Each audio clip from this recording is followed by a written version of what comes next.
আজকের নতুন পেঁয়াজের পাইকারি দরদাম জানাবো ঢাকা কাওরন বাজার থেকে। প্রিয় দর্শক, আমরা সরাসরি যুক্ত হচ্ছি ব্যবসায়িক নুরুল ইসলামের সাথে। এদিকে আমাদের সঙ্গে রয়েছেন। আসসালামু আলাইকুম। ওয়ালাইকুম আসসালাম রাহমাতুল্লাহ। কেমন আছেন? আলহামদুলিল্লাহ ভালো।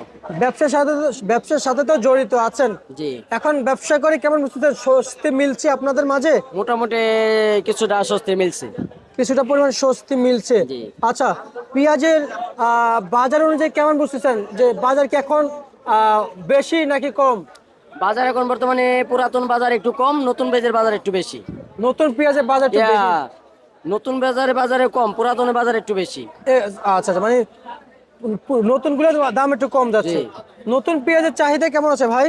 মোটামুটি বাজারের চাহিদা মোটামুটি ভালোই আছে আলহামদুলিল্লাহ। ভাই, আপনাদের কাছে আসলে পেঁয়াজের মান মাশাআল্লাহ এত ভালো দেখা যায়। বাজারে কোয়ালিটির মধ্যে বেস্ট কোয়ালিটি আমার কাছে থাকে। বুঝছেন, কিন্তু শ্যামবাজারে এমন কোয়ালিটি আমরা দেখতে পাই না। শ্যামবাজার পাবেন না তো। কেন ভাই এমন? শ্যামবাজার হচ্ছে ভ্যারাইটিস মাল, ফরিদপুরের মাল। ফরিদপুরের মাল হচ্ছে আপনার হাইব্রিড শপ, আর এটা হলো আপনাদের দেশি রাজশাহীর পেঁয়াজ। আচ্ছা আচ্ছা আচ্ছা আচ্ছা।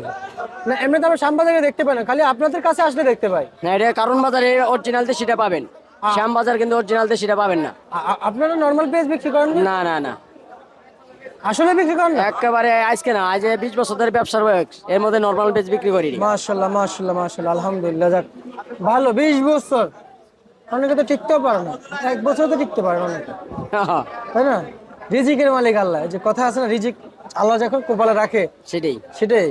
আর হচ্ছে যে ভাইজান, এই পেঁয়াজ আছে কত টাকা বিক্রি করলেন? আজকে আমরা খুচরা বিক্রি করতে আছে 65-70 এরকম, আর এর বাসাই তো যেটা 75-80 টাকা পর্যন্ত বিক্রি করতেছি। 75-80 টাকা বিক্রি করতেন জি, বাছাই করা। বাছাই করা আর যেটা। পাইকারি বাজার হচ্ছে 52 টাকা থেকে। পাইকারি বাজার হলো 52 থেকে 62 টাকা পর্যন্ত বস্তা কাটা বিক্রি হয়েছে, ভ্যারাইটিস মাল। আচ্ছা আচ্ছা আচ্ছা। আজকের হাটের খবর নিয়েছেন এই পেঁয়াজের? আজকে হাটের খবর লইনি। নেন নাই? না, আর এই পেঁয়াজ কত চলছে যেটা? এটা আপনার পুরাতন পাবনার পেঁয়াজ, এটা 120 থেকে 130 টাকা কেজি বিক্রি হয়েছে। 120 থেকে 130 টাকা কেজি বিক্রি চলছে না? জি। আচ্ছা আচ্ছা আচ্ছা আচ্ছা। আর অপরদিকে বাজার এখন কেমন বুঝছে? ঠিক আছে তো এখন বাজার? এখন বাজার মোটামুটি সুন্দর নিয়ন্ত্রণে আছে, এর তো কমে গেলে গৃহস্থরা মার খাবে। মাই খাবে। জি। আচ্ছা আচ্ছা আচ্ছা। এমনি আমাদের কৃষক ভাই আর একটু দাম চাচ্ছে, 60 টাকার 65 টাকা দাম এটা তো চাচ্ছে। মনে করেন 60-65 টাকা চাচ্ছে, কিন্তু 60-65 টাকা এই সময়টা হবে না। কি লাগে জানেন? চারিদিকে মালের আমদানির চাহিদা আছে, সব জায়গাতে কম বেশি নতুন পেঁয়াজ আসতেছে। আচ্ছা আচ্ছা, এই কারণে বর্তমানে ইন্ডিয়ান পেঁয়াজটা না আসাটা বাংলাদেশের জন্য সবচেয়ে উত্তম। উত্তম। আর তার মানে এলসি পেঁয়াজ লাগবে না? না, এলসি পেঁয়াজ বর্তমানে প্রয়োজনই নেই। ভারত তো বাংলাদেশ থেকে টাকা নিয়ে যাচ্ছে।